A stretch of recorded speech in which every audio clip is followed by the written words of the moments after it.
Do you consider yourself a serial killer? I guess it depends upon a person's definition. If it's more than one and it's a pattern, I guess, then yes. In West Orange, New Jersey, on February 22, 1960, a local bus driver and stay-at-home mom welcomed another son to their rapidly growing brood. They named the youngest of their 8 children Charles Cullen. Before he celebrated his first birthday as part of a strict Catholic family, he experienced his first tragedy when his father passed away.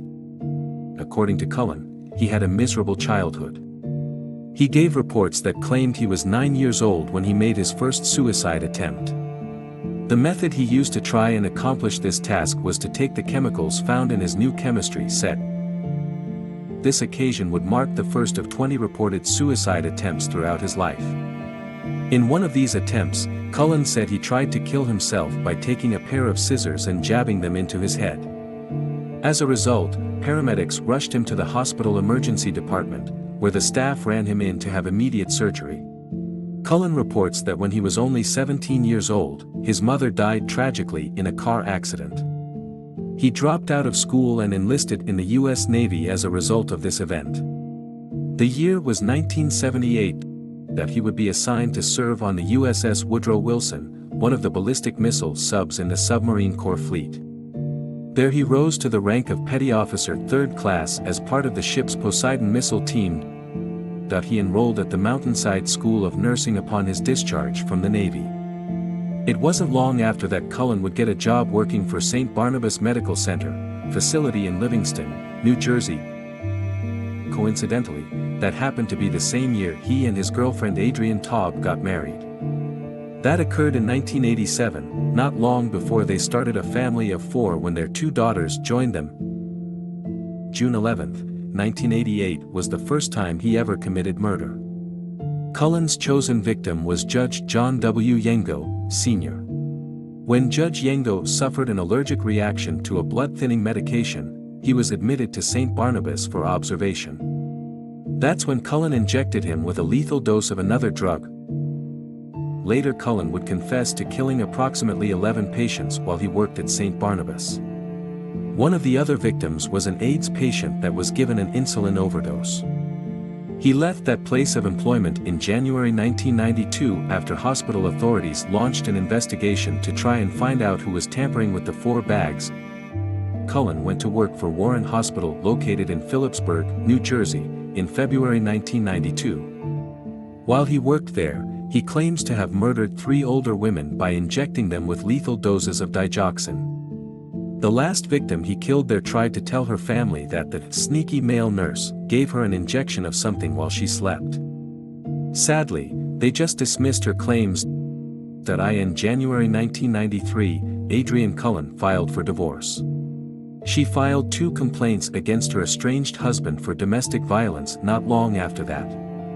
In these complaints, she stated that he was an alcoholic prone to animal abuse, poured lighter fluid into other people's drinks, and called funeral homes with prank calls. The result was the couple would share custody of their daughters, and he wound up moving into a basement apartment to be near them. Cullen later claims that around the time of his divorce, he genuinely wanted to quit working in the nursing industry. However, since the courts ordered him to pay child support, he felt forced to remain employed in that profession. In March of that same year, he broke into a coworker's house while she and her son were sleeping. He was able to get in and out of her residence without them even knowing he had been there. After that, Cullen started calling her frequently and leaving her voice messages. He also began following her around town and stalking her at work. The coworker filed a complaint against him. He chose to plead guilty to the trespassing charge and wound up receiving 1-year probation as a result. The day after he received his sentence, he attempted to commit suicide. This suicide attempt prompted Cullen to take a 2-month leave of absence, at which point he received treatment for depression at 2 separate facilities. By the conclusion of 1993, he would attempt to commit suicide 2 more times. December 1993 marked the end of Cullen's employment at Warren Hospital. He went on to get a job working for Hunterdon Medical Center in Rarity Township, New Jersey, at the beginning of the following year. For 3 years he was employed at that facility, working in the intensive and cardiac care units. He claims that for 2 of those years, he would remain dormant. There is no definitive way to validate his claims, as the records for this facility were destroyed before his incarceration. He does admit that between January and September 1996, he killed 5 patients by administering heavy doses of digoxin. That I could locate the following record of employment on Cullen from September 2002, when he began working for Somerset Medical Center in Somerset, New Jersey. By this time, his depression had deepened despite starting a relationship with a local woman. While working at Somerset, he had already killed 8 additional patients and was well on his way to murdering the 9th by June. His drugs of choice to commit these murders were digoxin as well as insulin. On June 18, 2003, he attempted to kill a patient named Philip Greger. Greger would survive this murder attempt only to die 6 months later from natural causes. Not long after the incident in June, hospital records would start to show that Cullen accessed records of patients that were not assigned to him. A witness saw him in the rooms of patients not assigned to his rotation. Added to that was the computerized records for the drug dispensing cabinets indicating his requests for medications that doctors hadn't prescribed the patients. Sometime in July 2003, the executive director of the New Jersey Poison Information and Education System attempted to issue a warning to Somerset Medical Center. He told the administration that the records he had on file in the case of 4 suspicious overdoses more than likely alluded to the possibility that one of their employees was murdering patients. Coincidentally, Cullen administered a non-fatal insulin overdose in August that the hospital failed to report. Due to this failure, state officials penalized the facility. As a result of the state-issued fine, when his final victim died from a low blood sugar incident in October, the hospital reported the death immediately. That incident launched an investigation that also took a look at Cullen's employment history, which indicated past suspicious involvement with other deaths. His employment became terminated on October 31, 2003, on the grounds he falsified his application. That is when law enforcement decided to put him under surveillance until they could tie up loose ends on their investigation, which happened a few weeks later. Cullen was eating at a restaurant on December 14, 2003, when the authorities had enough evidence to execute an arrest warrant. During his interrogation, he admitted to murdering a patient named Reverend Florian Gall and attempting to murder another patient named Tin Kyushu Han, both at Somerset. We are here this afternoon in the Major Crimes Unit interview room. With us is Mr. Charles Cullen, and we are here today for the purpose of obtaining a voluntary tape statement from Mr. Cullen pertaining to the death of Reverend Florian Gall, which occurred at Somerset Medical Center on June 28th of 2003. We are also here to speak to Mr. Cullen in reference to several other deaths that occurred at Somerset Medical Center and other medical and healthcare facilities. By the end of April 2004, Cullen would plead guilty to a total of 13 murders and 2 attempted murders, all at Somerset. He agreed to cooperate with the prosecutor's investigations if they removed the death penalty from the table.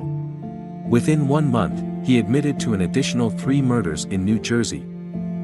Cullen pleaded guilty to 6 murders and 3 attempted murders in Pennsylvania by November 2004. On March 2, 2006, he received a sentence to serve 11 consecutive life sentences in New Jersey. Charles Cullen will not be eligible for parole until after he has done 397 years in prison. On March 10, he stood before yet another judge and received 6 more life sentences. Cullen received a total of 18 life sentences. When it comes to Cullen's motivations, he claims that he murdered his patients to spare them dying due to cardiac or respiratory arrest. He claims that he didn't want to hear about other doctors' attempts to save someone's life. Cullen said he only tried to end their suffering and to prevent additional medical personnel from dehumanizing them. Then, in December 2003, he claimed that he had lived the majority of his life walking around in a fog, and he had blocked out any memory of killing his victims. Cullen states that he cannot recall precisely how many people he murdered or what made him choose any one patient over the other. There were times he would adamantly deny murdering a patient, and then when he was shown their medical records, he admitted responsibility.